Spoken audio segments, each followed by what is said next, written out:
Why am I always wearing a green shirt when I'm trying to record? I'm not changing.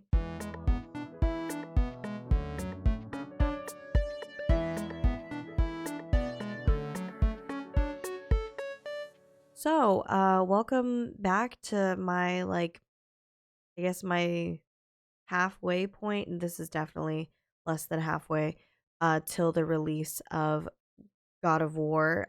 So my Rena Kent countdown challenge. Words are really hard for me right now. So, when I originally released a video about the challenge that I was doing really well in my challenge.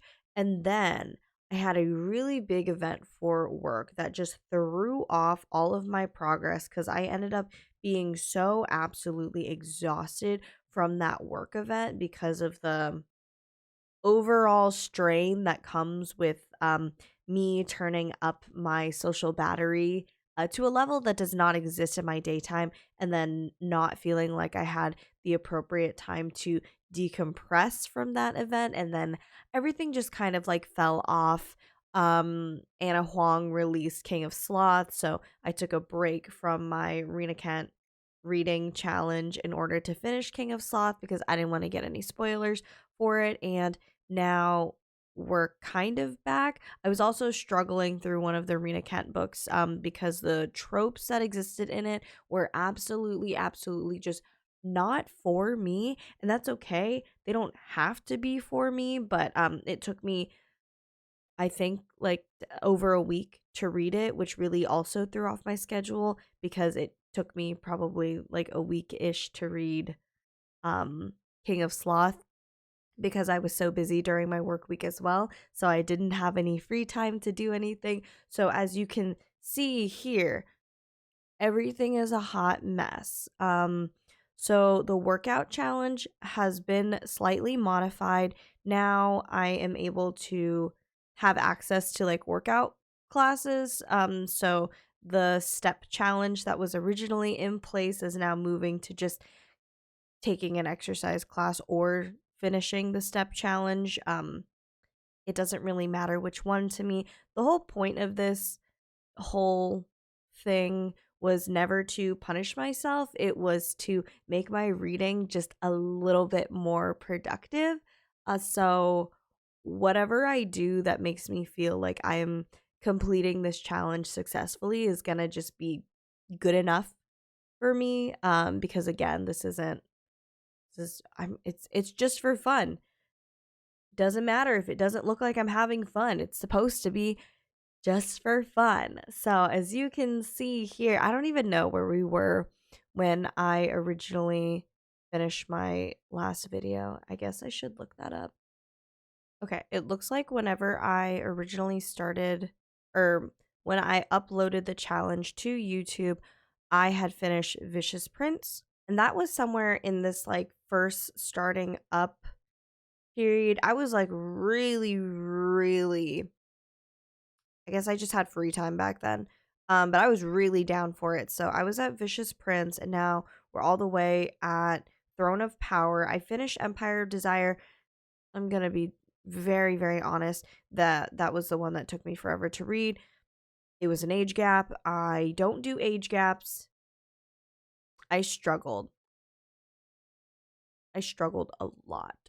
And I'm so sorry. So let's take a deeper look into each of the months because I did break them down a little bit further.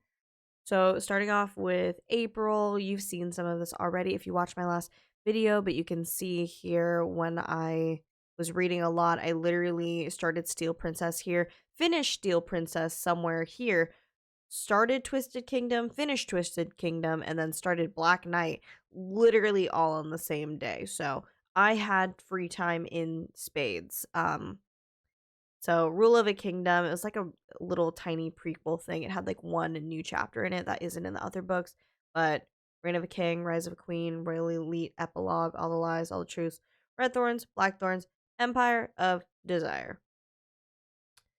And I didn't start a new book until, shoot, it's not listed here. Turns out I didn't start Throne of Power until the 11th. Let me turn for the full visualization. That, dang, 28th. Okay, I took a very long break. Theoretically, I would be more on pace if I had kept to my timeline. Maybe if I hadn't read King of Sloth, maybe if Empire of Desire didn't sucked the life out of me. I felt like I needed to read it because I know, even though they're standalones, most of these books are standalones, they do end up like referencing other books, so I thought it would be relevant. Empire of Desire is the first book where I guessed the plot reveal. I don't like to call it like plot twists because they're not really twists. It's like the secret that's hidden in the background that you get to find out about. So like a plot reveal. I figured that one out, and that's the first time that I feel like I've been basically 100% correct. Normally I'm like 30% correct or less. Usually it's a lot less. So I started Throne, but then I have been just exhausted. Work has just been a lot for me right now. That's not me complaining either. It's just it's taken up a lot of my time. A lot of the time that I used to kind of decompress just hasn't been by reading recently. So, kind of behind.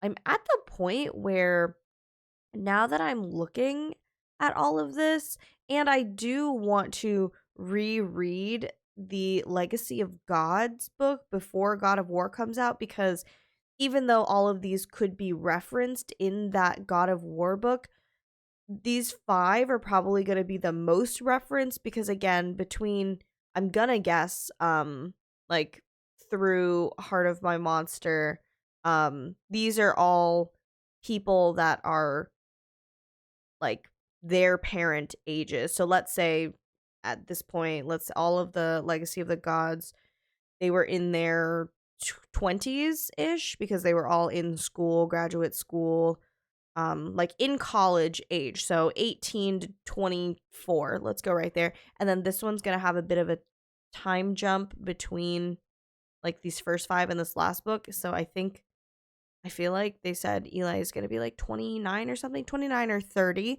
So you have to think about it. The difference between these ones and then these ones, their parents are probably in their like, depending on when they started having kids, in their like 40, 50, maybe even a little bit older. It really depends. But yeah, so between this line right here, there's going to be a significant jump. I I physically don't think I can find the energy like I did in that original burst in April to read all of these books. So I'm gonna have to start cutting books just because I want to reread Legacy of Gods. And I feel like Legacy of Gods are like the bigger books. I own a lot of Rina Kent books now physically, and a lot of them are smaller than the Legacy of Gods books. So even if they're smaller, I don't know if I have the willpower to get through the challenge like I thought I did. So I'm gonna have to start picking and choosing stuff to get rid of if I don't think I can make it back in time. So we'll see. Also, people keep inviting me to things in my personal life. Like, oh, come do this. And it's really not appropriate to read at a party. So I've just not been having a lot of time. That's uncomfortable. I will say for right now, I don't know. I feel like the Thorns duet is my favorite. Is that I've been told that somewhere on the internet people find the Thorns duet very controversial, and I can't really figure out why people think it's controversial.